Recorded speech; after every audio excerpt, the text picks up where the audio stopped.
말씀은 요한계시록 2장 1절부터 7절까지의 말씀입니다. 받들어 봉독하겠습니다. 에베소 교회의 사자에게 편지하라. 오른손에 있는 7뼈를 붙잡고 7 금촛대 사이를 거니시는 이가 이르시되 내가 네 행위와 수고와 네 인내를 알고 또 악한 자들을 용납하지 아니한 것과 자칭 사도라 하되 아닌 자들을 시험하여 그의 거짓된 것을 네가 드러낸 것과 또 네가 참고 내 이름을 위하여 견디고 게으르지 아니한 것을 아노라. 그러나 너를 책망할 것이 있나니 너의 처음 사랑을 버렸느니라. 그러므로 어디서 떨어졌는지를 생각하고 회개하여 처음 행위를 가지라. 만일 그리하지 아니하고 회개하지 아니하면 내가 네게 가서 내 촛대를 그 자리에서 옮기리라. 오직 내게 이것이 있으니 네가 니골라당의 행위를 미워하는도다. 나도 이것을 미워하노라. 귀 있는 자는 성령이 교회에 하시는 말씀을 들을지어다. 아멘. 이 말씀, 오늘 드리는 이 말씀은 여러분들이 반드시 앞으로도 계속해서 음미하고 묵상하고 상고하면서 여러분들의 구원을 지켜나가셔야 할 그런 말씀이 됩니다. 그리고 이런 말씀들을 장착하고 항상 기억하고 외워두고 계시면 나중에 어떤 논쟁 앞에서도 분명히 이겨낼 수 있으리라 저는 믿습니다. 그리고 또 중요한 것은 예수님 오실 날이 얼마나 가까웠는지를 우리는 모두가 다 피부로 느끼고 있는데 누구나 다 얘기하잖아요. 특히 우리 교회 또 우리와 같은 사람들, 그런 류의 사람들은 정말 그날이 얼마 안 남았다는 것을 이야기하고 있는데 항상 그런 이야기를 하고 있는데 중요한 거는 자칫 잘못하면 우리가 남겨질 수 있다라고 하는 그런 부분에서 우리는 오늘 드리는 말씀을 반드시 신경 써야 합니다. 재작년인가 제가 슬기로운 5처녀와 미련한 5처녀에 관련된 말씀을 드렸던 적이 있었는데 마태복음 25장 말씀을 설교했던 적이 있었는데 그 말씀과 상통하는 그런 말씀이시고 그때의 그녀들이 가지고 있었던 기름이 무엇인가에 대한 그 정체가 그때도 말씀을 드렸었는데 오늘 배우심이 풍성되어집니다. 그거 하나만 갖고 있으면 사실은 다 끝납니다. 그리고 그것을 갖고 있는지 있지 않은지는 본인이 압니다. 그렇다고 한다면 여러분들이 휴거 때에 올라갈 수 있는지 또 하나님 앞에 설 수 있는지 나중에 육체를 벗을 때에 하나님 앞에 설 수 있는지 모든 것들을 다 여러분들이 스스로 판단할 수 있다는 얘기죠. 자, 에베소 교회에 대해서 하나님께서 주신 말씀입니다. 에베소는 우리가 알고 있다시피 그 복음의 산실이었어요. 되게 복음이 융성화되어졌던 교회 중에 교회였고 그리고 크게 번성했었던 교회죠. 처음에 신앙이 전파된 것은 브리스길라와 아굴라에 의해서 개척이 되어졌다고 하고요. 그 후에 바울이 이곳에 터를 잡고 2년가량을 머무르면서 거기서 목회를 하고 그리고 내가 너희를 머무는 것을 가르쳐 지키게 했었죠. 그리고 바울이 투옥된 다음에는 디모데를 보냅니다. 그래서 디모데가 그곳에서 목회하면서 또 관리를 했었죠. 그 후에는 사도 요한이 얘기하죠. 오늘 사도 요한에 의해서 또 관리가 되기도 합니다. 사도 요한은 대기문에 살았어요. 바울은 60년대 중후반 이 정도, 어떤 사람들은 63년 4년 이렇게 이야기를 하기도 하는데 하여튼 바울은 예수님 후. 여러분들이 바울의 나이를 한참 사도들보다 제자들보다 한참 후세 사람이라고 생각하시면 안 돼요. 네, 같은 시대 사람입니다. 같은 시대. 자칫 잘못했으면 잘했으면 예수님의 제자도 될 수 있을 만한 그런 나이였다는 걸 기억해 주십시오. 그런 바울이 죽은 후에도 사도 요한 같은 경우는 97세 이렇게 얘기를 하니까 90년대 후반에 도미티아누스 황제 박해 때 반모섬에 유배됐으니까요. 거의 100살 가까운 살을 살았었다라고 이야기를 하죠. 많은 사도들이 다 죽은 후에도 사도 요한은 살아서 그 사명을 더 감당을 했다라고 우리는 알고 있습니다. 그때에 사도 요한이 반모섬에 유배되어져서 그러니까 이제는 어느 정도 바울이 복음의 씨앗을 뿌렸고 디모데에 의해서 관리되어졌고 그리고 수없이 많은 신앙의 사도들과 그리고 전도자들에 의해서 복음이 자라나고 교회가 턴을 잡고 있던 한 30년 정도가 지난 시기에 하나님께서 요한을 통해서 에베소 교회에 대한 말씀을 하시는데, 그러나 너를 책망할 것이 있나니 라고 하면서 책망조로 말씀하십니다. 네가 잘한 것들도 있고 못한 것도 있는데 라면서 잘한 것들을 쭉 말씀하시고, 근데 전체적으로 글의 전체 내용을 보니까 책망조가 더 많습니다. 책망하시는 말씀이 많아요. 사실은 7개 소아시아에 있는 7개 교회 가운데에서 칭찬을 받은 교회가 그리 많지 않습니다. 필라델피아나 그런 되게 많은 교회. 근데 생각해보세요. 이 사람들은 핍박받았어요. 목숨이 사자굴에 던져지기도 하고 카타콤에서 사자에게 물려 뜯겨가지고 죽임을 당하고, 그리고 칼과 창과 십자가형에 의해서 불태움에 의해서 끓는 기름에 던져짐에 의해서 순교를 당하던 신앙이 무지하게 강하던 사람들이었습니다. 이런 신앙이 강하던 사람들에게 하나님께서 예수님께서 지금 책망을 하신다라고 하는 거, 우리 오늘 깊이 한번 묵상하며 살펴봐야 합니다. 자, 에베소라고 하는 지역에 대해서 한번 간략하게 말씀을 한번 나눠볼게요. 에베소라고 하는 지역은 유프라테스에서 라오디게아를 경유하여 에베소까지 이르는 동방의 문물의 종착지였습니다. 그래서 당시에 상업적으로 매우 중요한 교역의 중심지라고 합니다. 그래서 소아시아에서 제일 부유한 도시 중에 하나였고요. 그리고 이곳은 잡종교가 무지하게 많았어요. 세계 7대 불가사의 중에 하나인 아데미 여신상이 이곳에 있고요. 그리고 온갖 미신들과 우상이 숭배하는 것이 성행하였고, 로마 황제를 숭배하는 그런 것까지 행해지던 종교적인 윤리를 봤을 때, 우리가 영적으로 봤을 때 아주 타락한 곳이었습니다. 그리고 이곳은 민주주의가 발달했어요. 로마에서 자치권을 일찍부터 인정을 받아서 스트라테고이라고 하는 독자적인 행정관이 있었습니다. 무슨 뜻이냐면은 뭔가 중요한 판결을 할 때 로마 황제에게 상소할 필요가 없었다는 얘기예요. 여기서 자체적으로 해결을 하고 보고하기만 하면 된다는 얘기입니다. 그런 독자적인 행정관이 있었고, 민주적으로 선출된 통치기관인 불레라고 하는 민회관과 순회재판소가 있었습니다.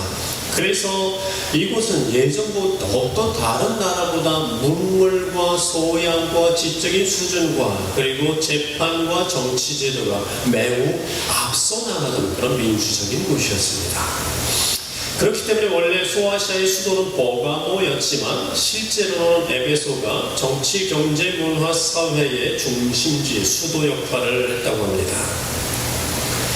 이런 에베소에 브리스빌라와 아굴라가, 그리고 아볼로도 거기 있었다고 해요. 두기고도 거기 있었다라고 하고, 디모데, 이런 기라성 같은 선생들이 그곳에서 가르침을 행했었고, 바울이 순교한 후에는 사도 요한이 있었고, 그래서 에베소는 예루살렘과 안디옥 다음 가는 기독교 선교의 중심지가 되었다고 합니다.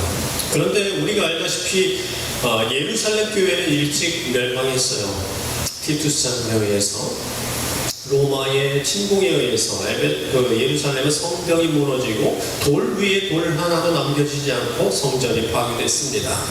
그게 70년이라고 우리는 알고 있죠. 그러면 예루살렘과 안디옥 그리고 에베소라고 한다면 예루살렘은 사라지고 이제 안디옥과 그리고 에베소 이 두 개밖에 안 남았는데, 그렇다고 한다면 당시에 알렉산드리아 같은 데 후대 조금 있다가 다시 크게 꽃을 피우는데, 당시에 기독교의 복음의 전초 기지로서 굉장히 큰 역할을 감당한 그런 곳이었다라고 합니다.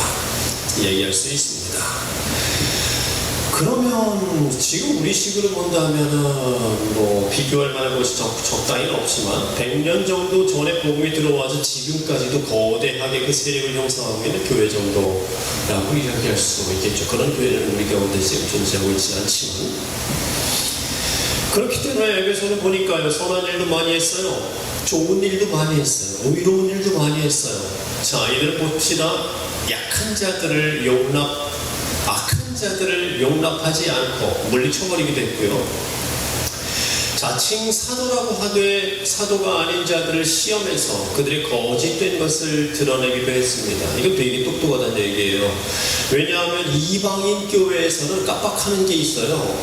그게 뭐냐면 마치 우리나라가 구한말 선교사들이 오면 깜빡하는 거하고 똑같습니다. 우리나라 교회 교인들이 일정 무식인 사람들이 논밭 짓다가 시꺼먼 얼굴로 교회 바닥에 와가지고 마루에 이렇게 무릎 꿇고 앉아있는데 멋있게 차려입은 머리가 허연 또 수염이 난 선교사가 성경책 들고 와가지고 살아가는 여러분 하나님께서 살아계십니다. 그러면 다들 그게 진리라고 이야기하면 똑같아요. 그게 맞는 말이긴 하지만 근데 그들이 만약에 조금 어떤 이야기를 한다 하더라도 아멘 하고 받습니다. 근데 거기에 만약에 한국인 전도사가 조선 사람 전도사가 일어나서 어쩌고저쩌고 이야기하면은 조금 팔짱을 끼는 그런 분위기와 같은 게 있는 게 뭐냐면 이방인 교회들은 유대인 크리스찬에 대해서 깜빡 죽습니다. 유대인 크리스찬이면 왜냐하면 그들은 선민이래요. 근데 이 복음이 유대에서 났어요. 이스라엘에서. 거기다가 이방인들은 이스라엘의 역사를 알지 못해요. 하나도 모르는데 저들은 이스라엘이 이제 모세부터 시작해가지고 내려오는 역사를 쭉 이야기합니다.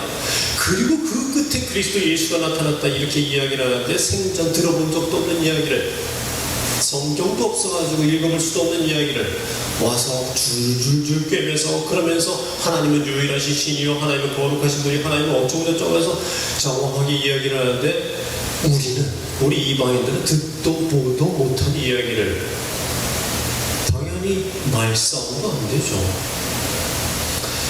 그런 사람들이 어디서 내려왔다? 총본사는 예루살렘 교회예요. 야고보가 감독으로 있는 그 예루살렘 교회.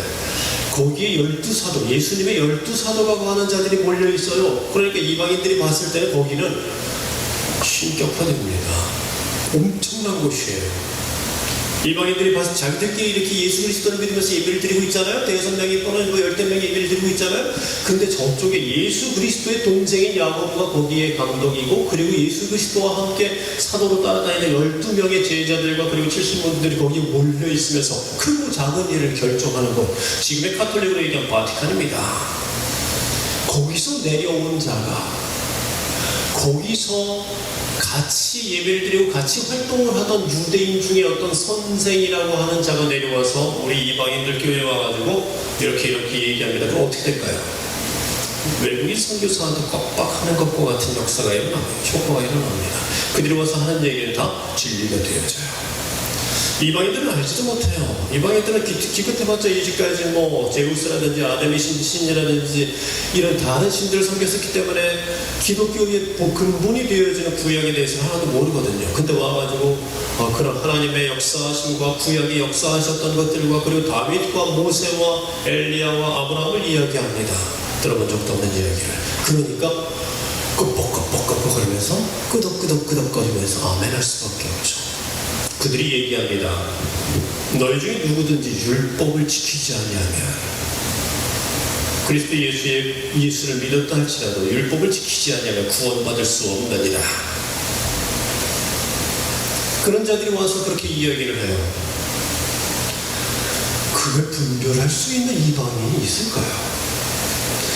이 말씀이 얼마나 큰 건지 여러분들 생각하셔야 돼요. 자칭 사도라 하되 아닌 자들을 그들을 테스트해서 거짓된 것을 드러내어 쫓아버렸다는 거 엄청난 겁니다. 그들의 지식과 하나님을 아는 지식과 그리고 그리스도 예수를 믿는 믿음이 우리를 구원에 이른다고 하는 그 확고부동한 믿음, 진리에 이르는 그 믿음을 굳건하게 지켰다고 하는 것. 그러면 이제 우리는 이 에베소 교회 사람들이 얼마나 뛰어난 사람들이었는지도 우리는 그들은 신앙적으로나 또 지적으로나 하나님을 안에 열심히 있어서나 모든 면에서 아주 모범적인 교회 아니었냐고 하는 생각을 할 수도 있는 겁니다. 거기다가 그 사람들은 주의 이름으로 인한 핍박 이걸 참고 견뎌냈네요. 이 당연하죠. 박해가 있었고 핍박이 있었고 자칫 잘못하면 계속해서 그 당시가 도미티아누스 황제의 그 대박해 시기였는데 60년대 네로 황제 이후에 두 번째 가면 서러울 만한 황제가 또 폭군이 나오는데 이 사람이 바로 칼리굴라나 이런 사람들 같은 경우는 좀 달라요. 성격이 기독교적인 박해보다는 폭군이었죠. 도미티아누스 같은 경우는 기독교에 대한 심각한 박해를 했었습니다.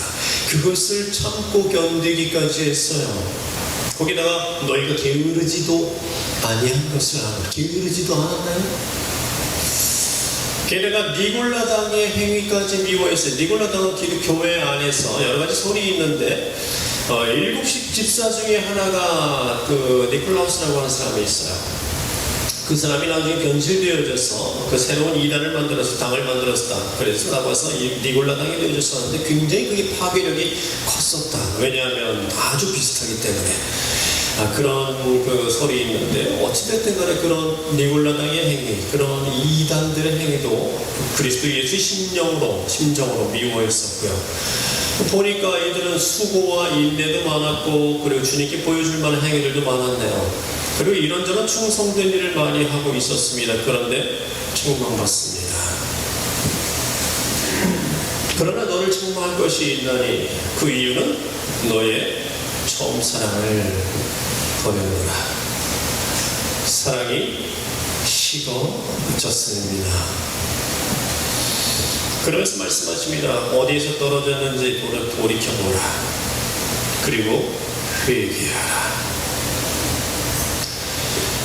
이제 봤더니 죄를 회개하는 것으로만 우리는 알고 있었는데 이제 봤더니 사랑이 식어진 것도 심각한 일이었네요. 우리는 이제까지 어떻게 생각하는지 여러분들 아시죠? 사랑은 교양 정도로 생각했습니다. 하나님을 향한 사랑과 또 형제자매를 향한 사랑을 우리는 교양 정도로, 믿음으로 구원은 완전히 끝났고 그리고 사랑이 식어버리건 없어지건 사라지건 상관없다라고 우리 생각을 했는데 오늘 주시는 예수님의 말씀은 다르네요. 회개하라. 그리고 처음 사랑을 다시 회복하라. 만일 그리하지 않으면 이제 무시무시한 말 계속 나오죠.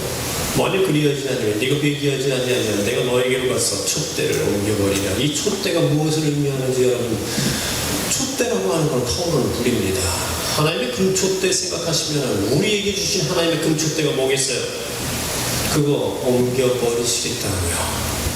사실은 정확하게 얘기하면 그게 옮겨졌기 때문에 사랑이 식은 것이라고 이야기할 수도 있습니다. 슬기로운 처녀, 슬기로운 다섯 처녀와 미련한 다섯 처녀 이야기할 때에 나중에 이런저런 것들을 쭉 맞춰서 나중에 결론 내렸었죠. 우리가 결국 이들이 갖고 있었던 하나님께서 우리에게 원하시는 이 기름의 정체는 무엇이었냐? 사랑이었다. 행위가 아니라 교회 열심히 나가는 행위 아니고 기도 열심히, 물론 그렇게 하면 다 되죠. 교회 열심히 나갈 수밖에 없고 기도 열심히 할 수밖에 없고. 그러나 사랑이 식어진 것들에 대해서는 우리가 얘기하죠. 미련한 다섯 처녀가 급박스럽게 당시에 갑자기 채워넣을 수 없는 것이었다. 항상 채워놓고 있어야 하는 것, 바로 성령님의 역사하심. 우리 가운데 역사하시는 성령님의 계심으로 인해서 그 드러날 수밖에 없는 하나님을 향한 사람, 성령님이 계시는 사람, 성령님이 함께 하시는 사람, 성령님이 역사하시는 사람은 하나님을 향한 사랑이 사라질 수가 없습니다. 그리고 저는 대화를 나눠보고 이야기하고 그들의 신앙생활의 형태를 보고 함께 기도하고 신앙생활을 해보면 그런 부분들이 어느 정도는 느껴지고 보입니다. 바꿀 수 없는 하나님, 무엇과도 바꿀 수 없는 하나님이 보이거든요. 그들에게서 그 사랑, 그리고 스스로 패하지 않는 그 하나님을 향한 기도와 말씀의 생활, 이거 사랑이거든요. 그러나 그거 어거지로 하는 사람들도 있어요. 지긋지긋한데 그냥 해야 하니까 그러나 내면에서 촉발되어져서 나오는 또 내 하나님께 나의 오늘 있었던 일들을 아뢰고 말씀드리고 하나님께서 오늘 주시는 말씀은 무엇인가를 내가 귀를 털고 듣고 싶다라고 하는 그 관심과 열정과 열망을 가지고 그 시간을 거룩하게 구별하여 하나님께 들어가는 자들의 그 의도를 저는 압니다. 그 정체는요, 의무 아니고 사랑이에요. 그리고 그들의 특징은 하나님을 향한 특심이 있습니다. 모세도 얘기했고 엘리야도 얘기했어요. 내가 어렸을 적부터 하나님을 여호와를 향한 특심이 있었나니 하나님을 향한 특심은 내 하나님을 사랑하는 그 사랑하는 마음이 손상되는 것은 하나님의 명예가 떨어지고 하나님의 모욕을 받고 그리고 하나님께 드려야 할 찬양이 망가지는 것을 그 예배가 그리고 하나님의 그 높으신 권세와 그 영광이 땅에 떨어지는 것을 못 참습니다. 가슴이 터져서 비록 자리가 그렇게 할 수 없는 자리에서 비록 내가 그 자리에서 역사를 잡고 싸울 수는 없었지만 그러나 두 눈에 눈물이 그렁그렁 달리는 것은 참을 수 없죠. 이런 자들, 만약에 여러분들이 이런 마음을 또는 그와 동일한 제가 예를 들지 않은 다른 것들이 만약 여러분들 속에 있다라고 한다면 여러분들은 하나님을 사랑하는 자입니다. 그러나 그런 마음 갖춰본 적도 없고 그런 마음에 촉발되어진 적도 없고 그게 뭔지조차 모르는 사람들, 열심히 교회를 다니고 있는 사람들 중에서 그런 마음, 그런 생각, 이런 지금 제가 이야기하는 이런 것에 두 번째 해당되어지는 그런 사람들, 지금 이 영상을 보시는 크리스천들 중에서도 거기에 해당되는 사람들이 있다고 한다면 회개하라. 너의 처음 사랑을 회복하라 라고 하는 것이 오늘 하나님께서 우리에게 주시는 말씀입니다. 에베소를 향해서 이렇게 나름 열심히 하고 그리고 실천을 하고 나름 수고와 인내도 있고 참고 견디었으며 핍박도 이겨냈고 그리고 자칭 사도 아닌 자들을 그 거짓을 드러내기도 했었던 악한 자들을 용납하지 않기도 했었던 여러 가지 행위들까지 있었던 이 에베소 교회가 하나님께 책망을 받았다. 이거 느낌표 들어와야 돼요. 이런 에베소 교회가 하나님께 책망을 받았다. 그럼 우리 교회는 어떨까? 그럼 나는 어떨까? 바울이 개척한 적도 없습니다. 우리네 교회는 아볼로나 디모데 같은 선생의 가르침을 받은 적도 없고 사도 요한의 관리를 받아본 적도 없고 게다가 남에게 보여줄 만한 행위도 없으며 저들하고 비교해보는 거예요. 수고하고 인내한 적도 없고 악한 자들을 떨쳐낸 적도 없으며 자칭 사도라는 자들을 시험에서 거짓을 밝혀낸 적도 없고 주님으로 인해 사자굴에 던져진 적도 없고 그리고 총을 맞아본 적도 없고 이 핍박과 박해를 참고 견딘 적도 없습니다. 게다가 게으르지 아니한 우리 게으르기까지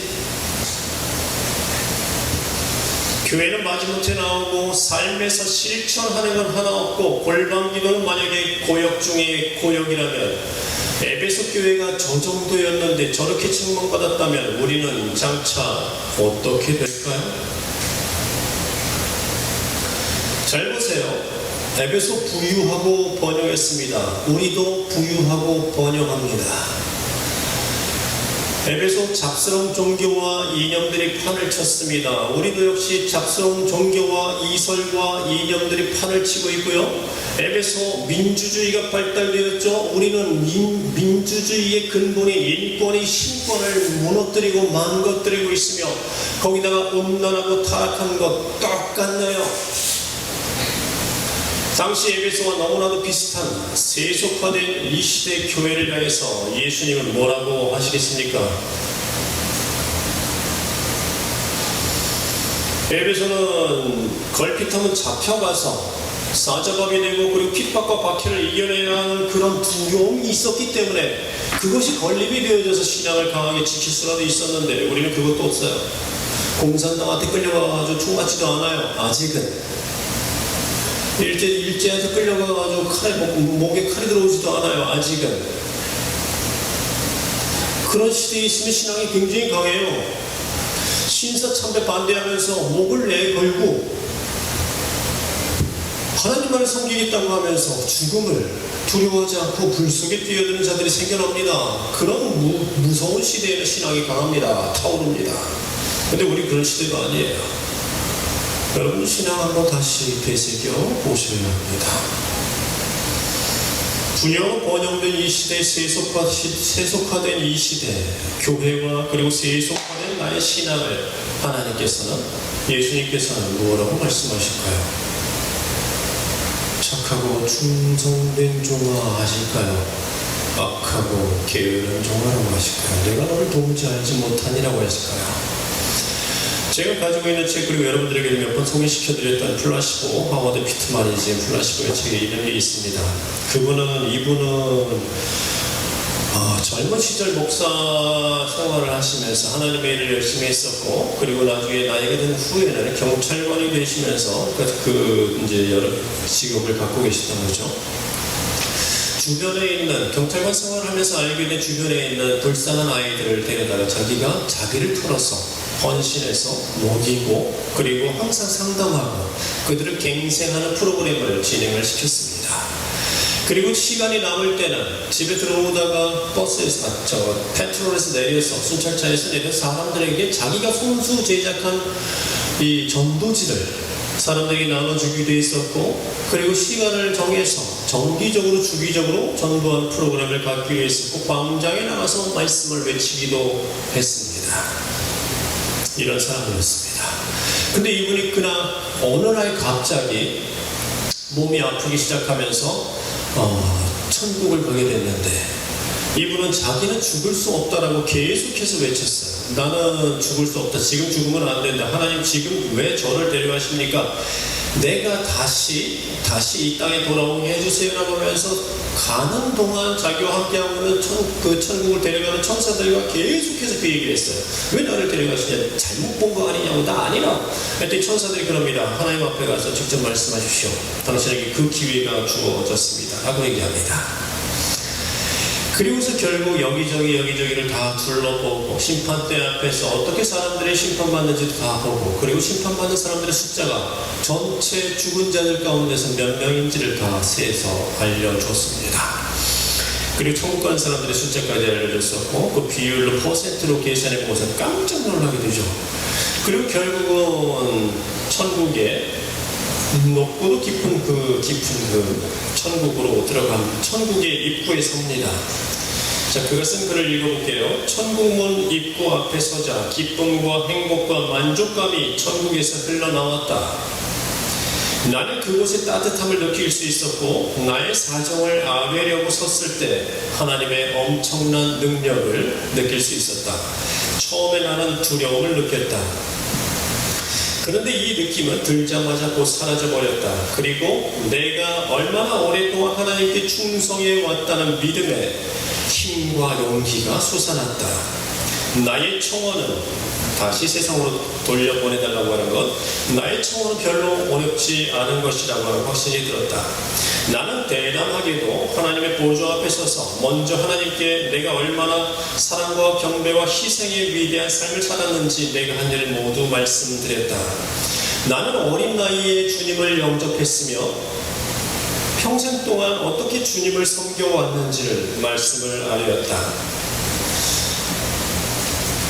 지금 내가 응급실에서 위험에 처해 있는데 오로지 하나님만이 나의 인생을 연장시켜 주실 수 있다고 말씀을 드렸다. 하나님은 내가 이야기할 동안 아무 말씀이 없으셨다. 나의 청원이 끝났을 때 나는 드디어 하나님의 진짜 목소리를 들을 수 있었다. 내가 들은 목소리는 이 세상의 모든 폭풍과 화산과 토네이도와 지진과 허리케인의 소리를 모두 합친다고 해도 내가 들은 목소리를 흉내낼 수 없는 것이었다. 하나님의 음성은 그 말씀이 내 귀에 닿기 전에 벌써 천국문 위에서 나에게 내려왔다. 진노의 음성이 내 얼굴을 때렸고, 하나님은 내가 어떤 삶을 살았는지 보여주셨다. 하나님은 나와 나처럼 행하는 자들을 어떻게 당신께서 생각하시는지를 말씀하셨다. 나의 믿음은 죽은 믿음이고 나의 일은 하나님이 받으실 수 없는 것들이며 나는 결국 헛된 일을 해왔다고 지적하셨다. 그런 삶을 살면서 그 삶을 경배의 삶이라고 치부하는 것은 가증스러운 일이라고 하셨다. 더욱이 그렇게 사는 자들은 그분의 영원한 진노를 받게 될 위기에 처해 있다고 하셨다. 하나님은 영원한 진노를 경험할 자들이 있을 것이라고 힘주어 말씀하셨다. 나는 주님이 나에게 이런 식으로 말씀하셨다는 사실을 믿을 수가 없었다. 나는 오랫동안 그분을 섬겼고 나는 하나님을 기쁘시게 하는 삶을 살았다고 생각했다. 그분이 나의 잘못을 나열하고 계실 때 나는 하나님이 나를 다른 사람으로 착각하고 계신 것이라고 확신했다. 믿을 수가 없다. 이건 나를 두고 하신 말씀이 아니라 지난 세월 주를 위해 한 일이 얼마나 많은데, 그런데 지금 그 일들이 모두 나 자신을 위한 일이었다는 것이다. 내가 예수 그리스도의 구원의 은혜에 대해 설교하고 증언할 때에도 나는 오롯이 나 자신을, 양심을 달래기 위한 나 자신을 위로한 것이었다고 하나님이 말씀하셨다. 다시 말해 나의 모든 일들은 모두 나 자신을 향한 것이었다. 나는 나의 필요와 욕구가 충족된 이후에만 주님의 일을 하려고 나섰었다. 그러므로 나의 우선순위는 철저하게 잘못되어 있었고 용납될 수 없었다. 사실은 내가 하나님보다 높아져 있었다. 나의 하나님은 내가 되어버렸다는 것이다. 하나님은 가르침에서 분명히 자신이 질투의 하나님이시며 그의 앞에 다른 신을 용납하지 않는다고 하셨다. 하나님께서는 나의 육신과 나의 돈과 피와 그 어떤 것도 자신 앞에 그 어떤 신도 용납하지 않으신다.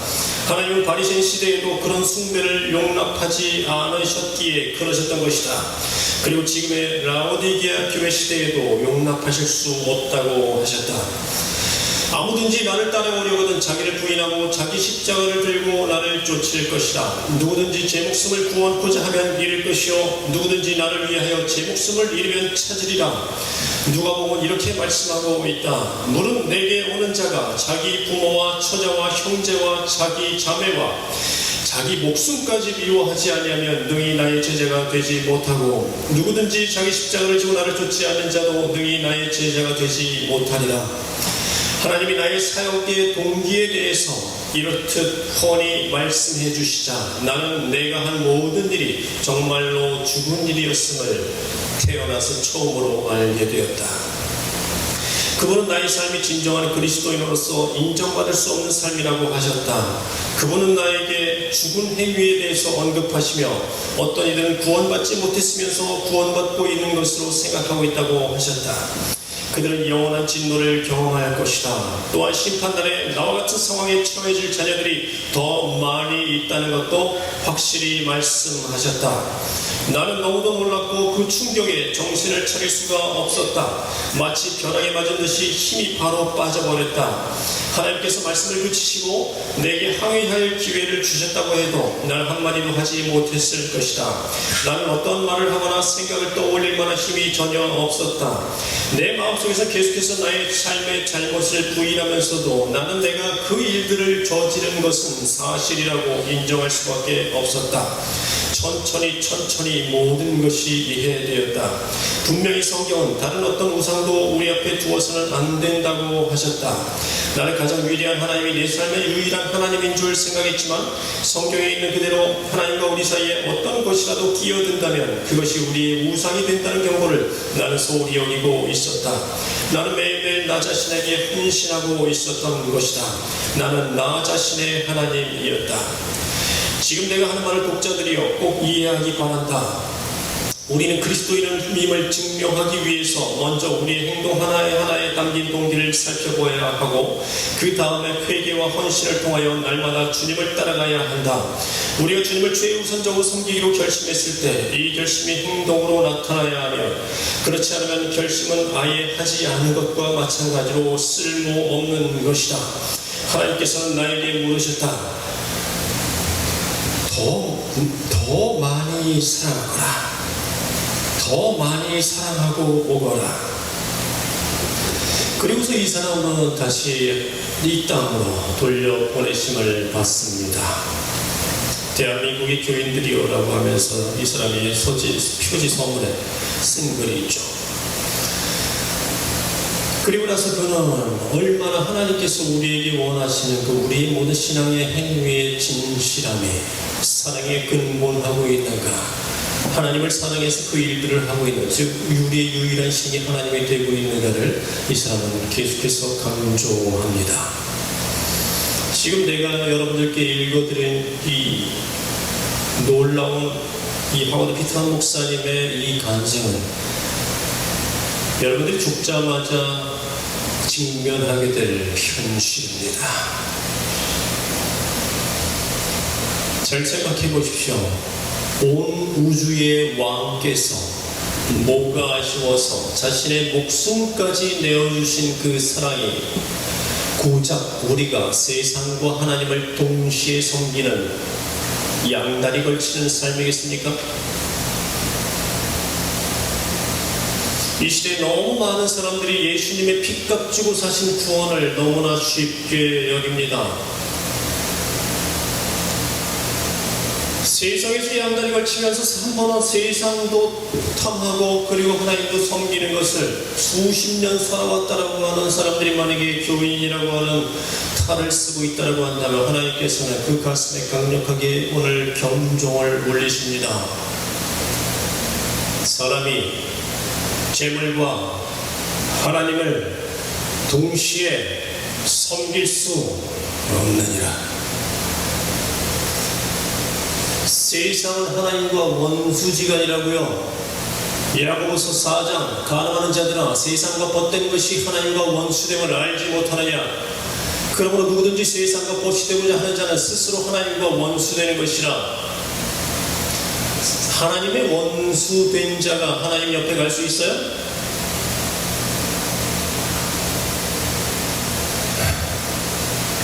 하나님이 미워하시는 세상을 사랑하는 자들이 하나님과 함께 할 수 없다는 건 너무나 당연하지 않습니까? 왜? 세상은 악한 영의 세력이 잡고 있으니까. 그때 너희가 그 가운데에 행하여 이 세상 풍습을 좇고 공중권세 잡은 자를 따랐으니, 이 세상 풍습을 좇는 것, 세상과 하나님과 동시에 섬기는 것, 양다리 걸치고 있는 것, 세상 풍습을 좇고 있는 것, 곧 공중 권세 잡은 자를 따는 것이라고요. 불순종의 아들들 가운데서 역사하는 영이라. 하나님의 원수잖아요. 성경은 줄곧 계속해서 일관된 어조로 세상을 사랑하지 말 것과 세상과 하나님을 동시에 사랑할 수 없다는 사실을 강조합니다. 너희가 하나님과 재물을 겸하여 섬길 수 없느니라. 일락을 좋아하는 자는 살았으나 죽었느니라. 돈을 사랑함이 일만하게 뿌리가 되나니 재물을 탐하는 자들이 어떻게 멸망에 빠지는지를 디모데후서를 통해서 계속해서 말씀하시지 않습니까? 이 많은 말씀이, 이런 말씀이 얼마나 많은지 아십니까? 요한에서 이 세상이나 세상에 있는 것들을 사랑하지 말라. 누구든지 세상을 사랑하면 아버지의 사랑이 그 속에 거하지 아니하니, 이는 세상에 있는 것들이 모두 육신의 정욕과 안목의 정욕과 이생의 자랑이라. 까놓고 얘기해 보세요. 여러분 속에서 탐하고 있는 그것들 다 친구들에게 자랑하기 위해서, 사람들에게 자랑하기 위해서, 아는 사람들에게 자랑하기 위해서 육신의 정욕과 안목의 정욕과 이생의 자랑 아닙니까? 누가 신이에요? 세상이 신이고 자신이 신 아닙니까? 거기다가 누구든지 세상을 사랑하면 하나님의 사랑이 그 안에 거하지 아니하니. 그는요, 하나님의 사랑이 그 속에 거하지 않는 자가 어찌 구원받은 자예요? 그래서 하나님을 사랑할 수가 없었던 거예요.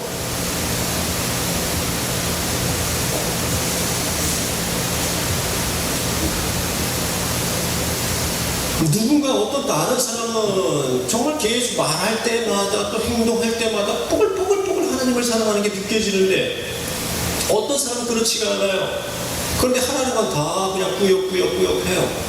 교회 나오라면 나오고 이것 좀 해달라고 하고, 자세히 들여다보고 끝에까지 들어가서 분석하고 그리고 따져보고 그리고 내게 주시는 감동, 기도할 때 주시는 감동으로 알게 되어지는 부분은 그는 세상을 하나님과 동시에 섬기고 있다. 그럼 잘 보세요. 하나님께서는 그 영광을 나누는 분이 아니며 하나님은 질투하시는 분이 아니며 동시에 섬김받는 분이 아니라고 한다면 하나님과 세상이 우리의 섬기는 단 위에 만약에 하나님도 세상도 올라가 있다고 한다면 하나님은 내려가시겠다는 뜻입니다. 하나님이 거기에 다른 것이 있는 것을 못 견뎌 하시고 그 무대 위에서 내려가시겠다는 뜻이에요. 여러분들이 하나님 사랑한다고 아무리 얘기해 보세요. 세상을 살아가면서 그 사랑이 그 속에 거하지 않았습니다. 성령께서 그거 그렇게 역사하지 않으세요. 예전에는 강력하게 하나님을 사랑하고 하나님을 향해서 내 모든 목숨과 모든 것을 다 드리겠다고 약속했을지 몰라요. 그게 첫사랑입니다. 여러분들의 첫사랑, 둘째 사랑, 또 셋째 사랑, 넷째, 다섯째 사랑일 수도 있어요. 그 사랑이 있었을 때는 세상에 안 보였어요. 하나님보다 더 사랑하는 것도 보이지 않았고 그것으로 인한 새로운 꿈과 소망을 계획하지도 않았습니다. 이제 몇 년 후면 이렇게 하리라, 언제부터는 이렇게 하리라라고 하는 새로운 소망이나 계획 같은 거 갖고 있지 않았어요. 그런데 그것들이 스멀스멀 들어오기 시작하면서 나의 신앙이 후퇴합니다. 골방기도가 더 이상 감동이 없고 주를 드리는 예배 가운데서 내게 어떤 영감도 들어오지 않냐며 모든 경건의 생활들은 이제 고역이 되어지고 힘들어지기 시작하고 내 신앙은 다운되는데 예전에 내가 왜 그렇게나 신앙이 좋았지, 내가 나를 이해가 안 갈 지경까지 되어져요.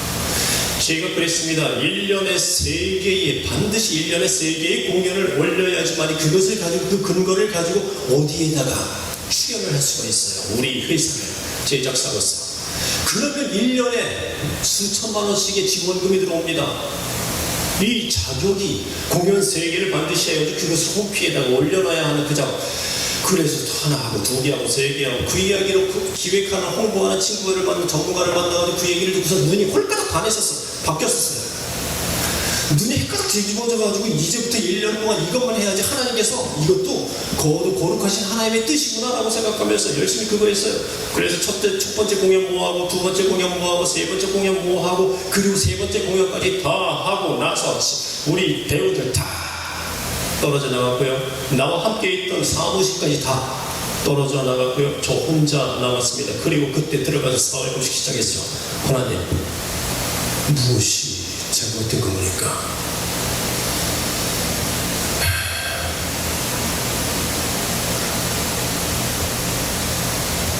동시에 섬김받지 않으십니다. 그때 정말 하기 어려운 결단을 저는 하나님께 올려드렸습니다. 이제 앞으로 제 삶은 돈, 명예, 성공 다 한 가지도 능동적으로 계획하지 않으리라. 하나님께서 주시는 것이라고 한다면 수동태로 받고 나는 내 인생에 대해 성령께서 무엇인가를 하시는 것에 충돌되지 않도록 하기 위해서 나는 계획하지 않으리라. 하나님보다 더 강하고 더 사랑하고 더 좋아하는 것은 다 버리리라. 케이블 TV 영화 잘라버렸고요. 이제까지 좋아하던 볼링클럽 또 축구회 동호회 다 잘라버렸고요. 이제까지 좋아하는 것들 다 사소한 것까지 다 잘라봤어. 왜? 그것들이 내가 스스로 이렇게 놓고 보니까 하나님보다 더 좋아해요, 솔직히. 그럼 하나님을 좋아하는 게 더 강해지면 돼요. 하나님 이만큼 좋아하고 그것들 누리면 되거든요. 근데 하나님이 이만큼 좋아하지 않는 상태예요. 어떻게 할까요? 이만큼 올라올 때까지 얘를 잘라버렸어요. 좀 독했죠? 그리고 나서 사흘째 되는 금식하는 날 하나님께서 물으십니다. 너 가족들까지도 그래 할 수 있냐? 야, 이거 왜 이러세요 하나님? 이렇게까지 하십니까? 가족들까지 나보다 더. 그걸 못하겠더라고요. 얼마나 사랑하고 눈에 밟히는지. 이 아이들 꼬물꼬물거리는 아이들, 그리고 사랑하는 와이프가 눈앞에 보이는데 그거 못하겠더라고요. 고민했죠. 타들어가는, 금식하는 가운데 타들어가면서 고민했죠. 그리고 할 수 없는 것인데 그냥 거기서 결단하고 하나님께 선포했습니다. 가족들 버리겠습니다. 하나님을 더 우선시하겠습니다. 내 삶에 이제 앞으로 죽을 때까지 하나님을 최우선으로 여기는 삶을 살겠습니다. 뭐 그렇다고 세상을 누리지 않는 거 아니에요.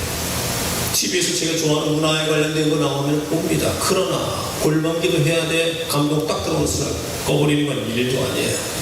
축구 좋아하는 축구 국가대표 어쩌고저쩌고 꺼버리는 거 일도 아니에요. 전반전 보다가 45분 딱 꺼져 30분밖에 안 지났는데 기도할 시간 꺼버리는 거 일도 아니에요. 나의 우선순위에서는 이제 단 한 가지도 하나님보다 더 중요한 것은 없어졌습니다. 만약에 하나님과 나의 가족과 하나님과 나의 와이프와 하나님과 나의 아들과 둘 중에 어느 것을 선택할래? 미안합니다 우리 가족들, 난 하나님을 선택하겠습니다. 하나님을 사랑하십니까? 하나님을 최고의 신으로, 유일한 신으로 사랑하시겠습니까? 여러분들이 분명히 첫사랑일 때는 그것이 가능했습니다. 둘째 사랑일 때는 그게 가능했습니다. 버젓이 세상을 사랑하고 자신을 사랑하고 섬기는 사람들이 하나님과 영원히 함께한다는 것은 성경은 결코 그럴 수 없다고 확실히 말합니다. 성도라고 하는 자들 중에 그곳에 가지 못할 자들은 많습니다. 여러분이 만약에 이 사실을 부정할 거라고 한다면 이 많은 말씀을 우리에게 주신 하나님과 멱살잡이라도 해야 합니다. 만약 그래도 믿기지 않거든 오늘 말씀 잘 묵상하세요. 여러분들보다 몇 배나 더 훌륭한 에베소 교회가 저렇게 책망받았다는 사실을,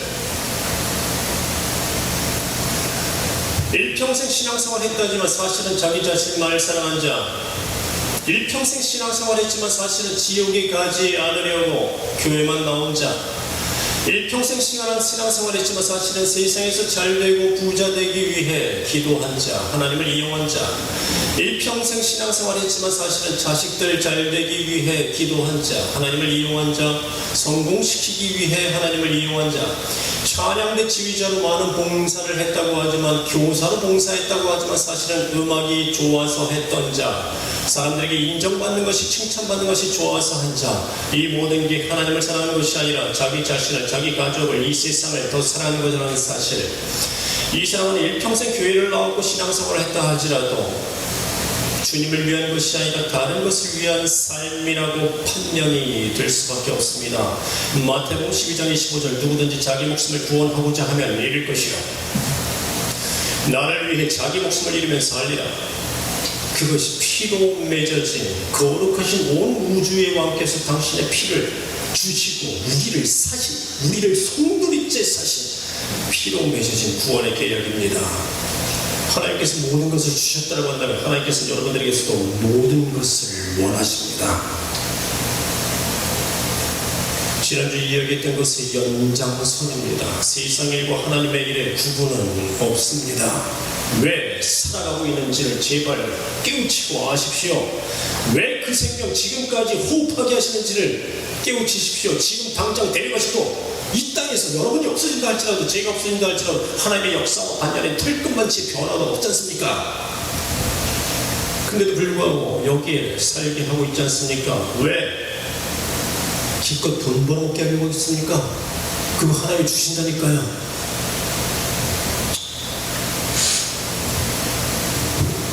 아니 목사님, 구원은 믿음으로 받는 거 아닙니까? 맞습니다. 그러나 수십 번 얘기하셨습니까?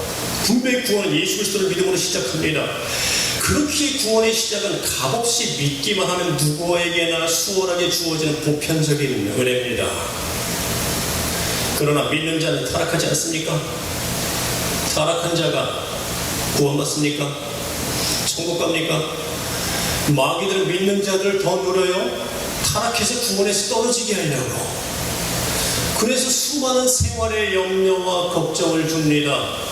술 취함과 방탕함을 주어 타락시켜버립니다. 누가복음 21장, 너희는 스스로 조심하라. 그렇지 아니하면 방탕함과 술 취함과 생활의 염려로 마음이 둔하여지고 그날이 덫과 같이 너희에게 임하리라. 인간 중에 누가 이런 마귀들의 공격에서 안전합니까? 자기 자신의 신앙이 조금 루즈해졌고 다운됐다고 생각하시는 분들이 있다고 한다면 제 말에, 제 질문에 대답해 보십시오. 여러분들 지금 마귀의 공격에서 안전하십니까? 마귀들은 한시도 놀고 있지 않아요? 그럼 지금 여러분들에게 무엇을 하고 있을까요? 깨세요. 덫에 걸려있지 마십시오. 일어나세요 울면서 그날이 덧거치 오기 전에. 그래서 이렇게 심판대 앞에서 소스라치게 놀라치는 거 아닙니까? 하나님이 인정하시는 신앙은 사랑에 있는 신앙입니다. 여러분들의 기준을, 신앙을 사랑의 기준 위에 다시 세우십시오.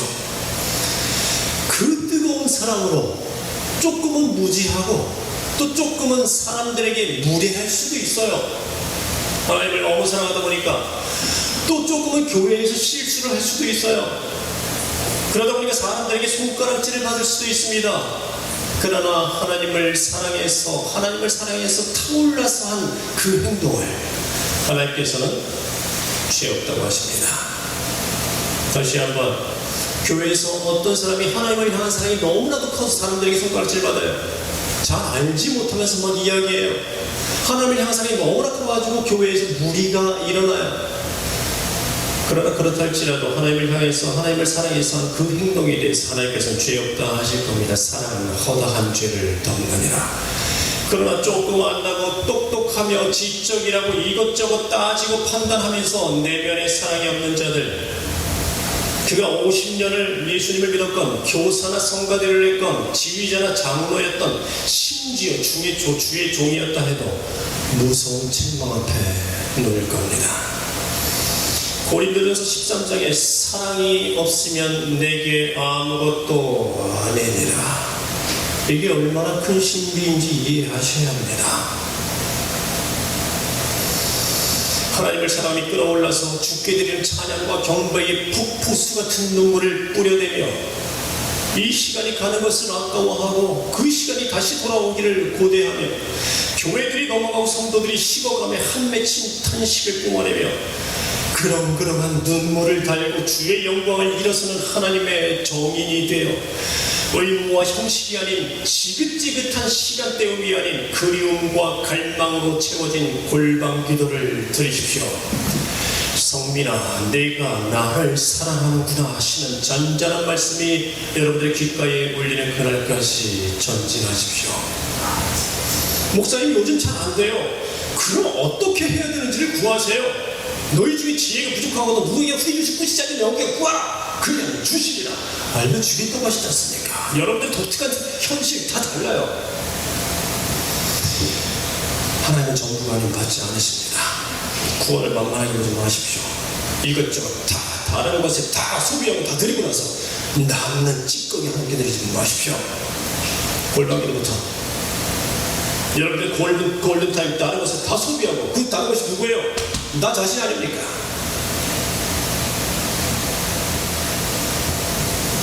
시간대가 안 맞아요. 그 기도하세요. 방법 알려주실 테니까. 다른 장소, 다른 방법, 다른 사람, 여러 가지 수없이 많은 방법들이 있으니까요. 바울마저도 남에게 전파한 후에 버림받을까봐 두렵다고, 그래서 항상 자신을 쳐서 복종시킨다고 했습니다. 하나님께서 여러분들에게 원하십니다. 어떻게 네가 자신을 치는가? 나를 위해서 무엇을 치고 무엇을 없애고 무엇을 끊으며 어떻게 집안에 설치되어진 거룩한 성전을 향해 나아오는가?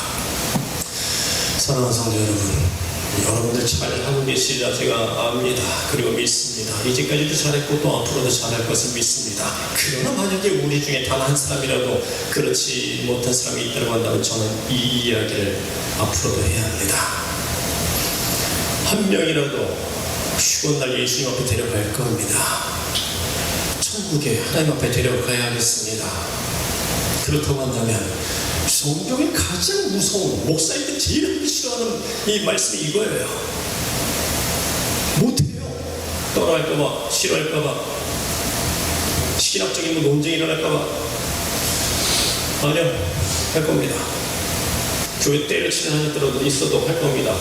왜 하나님께 수십만 명의 목사가 있는데 불구하고 저를 또다시 불러서 목사를 세웠어요? 그들이 안 하는 거 너로 해라. 너도 변질될래? 아니요, 전 변질될 수 없습니다. 사업하다 불러세워서 다시 이곳에 데려오셨다고 한다면 사람들이 싫어하는 얘기 저는 해야겠습니다. 하나님께서 시키시는 말씀 저는 해야겠습니다. 제발 마음을 다하고 목숨을 다해 사랑하십시오. 이게 결론입니다.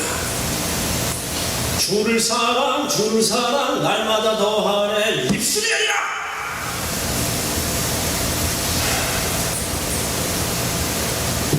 하나님을 여러분보다 자식들보다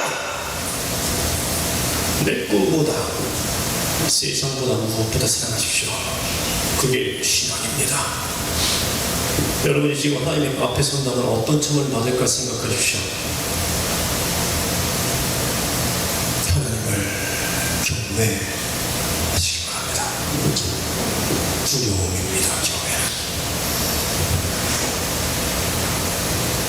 그런 가운데서도 많은 일과 많은 염려와 많은 일들 가운데서도 바쁘신 가운데서도 여전히 골방 기도를 목숨과도 같이 여기며 말씀을 암기하며 그리고 말씀을 묵상하며 매일매일 나에게 필요한 내가 하나님께 드리기로 약속했던 그 일들을 묵묵히 선한 마음으로 지켜오는 여러분들을 축복합니다.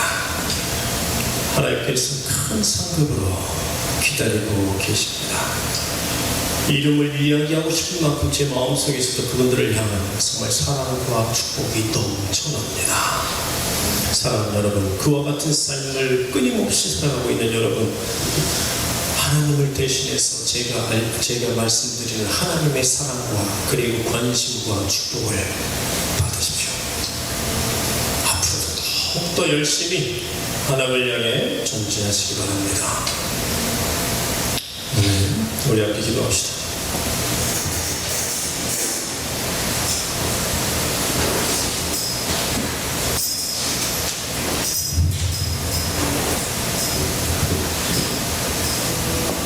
많은 이야기를 했지만 그러나 결론은 결국 하나입니다. 목숨을 다해서 사랑하십시오. 목숨을 다해 사랑하십시오. 목숨을 다해 사랑한다는 말은 그 말씀 속에 숨겨져 있는 수없이 많은 실천적인 이야기들은 여러분들이 알고 있습니다. 이제까지 그렇게 사랑하지 못하였고 타협했었고 또 하나님을 비교시켰으며 비교한 결과 하나님보다 더 중요하다고 생각하는 것들을 먼저 섬겼고 우대하였다는 것을 우리는 기억합니다. 이제 그 모든 것들을 떨어버립시다.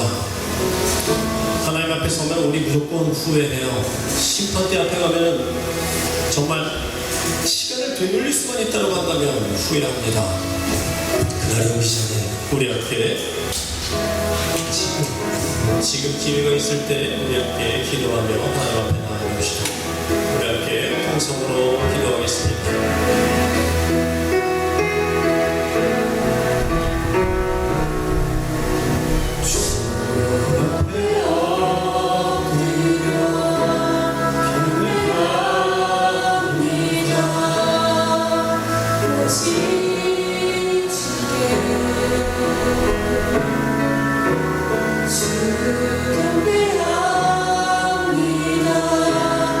다르신 하나님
지긋지긋하게 끊어지지 않았던 것들 하나님 이제는 끊어내게 하옵소서. 지긋지긋하게 발목을 잡았던 두려움들, 지긋지긋했던 그 염려와 근심과 걱정들, 염려와 근심과 걱정이 있다고 한다는 것은 하나님을 신뢰하지 못한다는 뜻입니다. 신실하신 하나님이라고 말을 하면서 하나님을 신뢰하지 못한다는 하는 사실, 이율배반이 우리 내면에 있다고 하는 거 우리 끊어버립시다. 하나님께서 다 책임져 주십니다. 기적과 같은 일들 엄청나게 많이 일어납니다. 오직 주님만 믿어보십시오. 우리 다시 한번 통성으로 기도합시다.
주 앞에 엎드려 경배합니다. 오직 주께 다시 멈춰봐. 주 앞에 엎드려 경배합니다. 오직 주께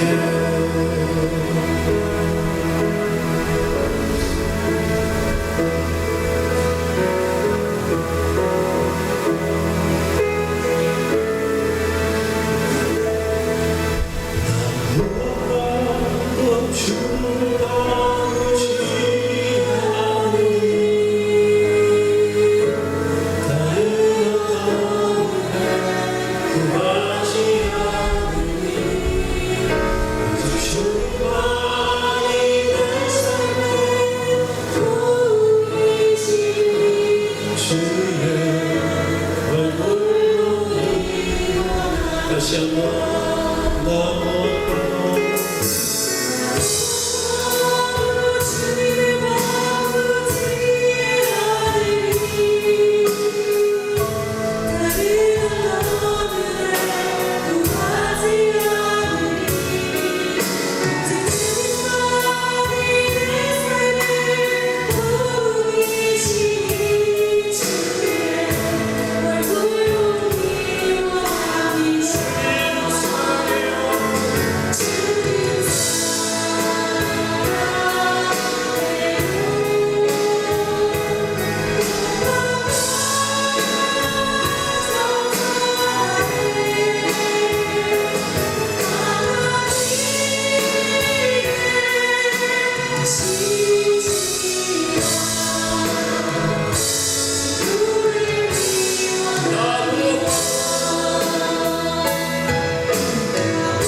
힘을 다해 목숨을 다해 주님을 사랑하라.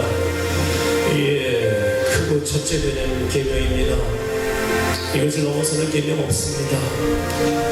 크고 첫째 되는 계명 이거 하나만 지키면 깔끔합니다. 언제까지 할까요? 숨질 때에라 숨질 때까지 주님만을 사랑하십시오. 그게 우리 평생에 해야 할 일입니다. 그러면 정말 여러분들이 해야 할 수 없이 많은 머릿속에 있는 그 많은 것들 다 해주세요. 그게 천국과 같은 삶을 살아나가는 비결이지 않습니까? 100번 하나님은 나의 세무사시요 하나님은 나의 페인트 칠하시는 분이며 하나님은 나의 의사시며 하나님은 나의 은행이시며 100만 얘기하면 뭐합니까? 그렇게 살지 못하면 하나님께서 간섭하게 하십시오. 주님을 사랑하는 자에게 간섭하십니다. 하나님께서 이 땅에 우리 대신 살아가게 하세요. 하나님 팔이 짧은 거 아니에요. 손이 짧아지지 않으셨어요. 능력이 없으신 거 아니에요. 우리가 온전치 못하기 때문입니다. 내 주 되신 주를 참 사랑하고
이제야 비로소 내 삶을 들여서 경배한다는 것이 무슨 뜻인지가 우리 가슴속에 들어옵니다.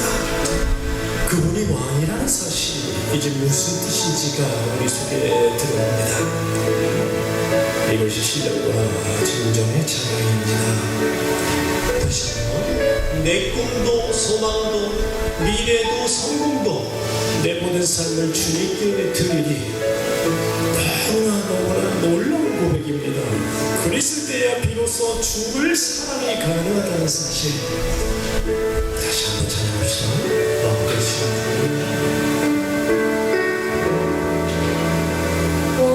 내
가운데 정말 홀로 하나이신 주님만을 바라보며 겸손하게 무릎 꿇고 엎드려 주 앞에 영광 돌려봅시다. 오늘만 산다고 생각하고 내 목소리 내일부터 안 나온다고 생각하고 모든 걸 한번 들여봅시다. 그런 걸 받으시니까요, 주님 큰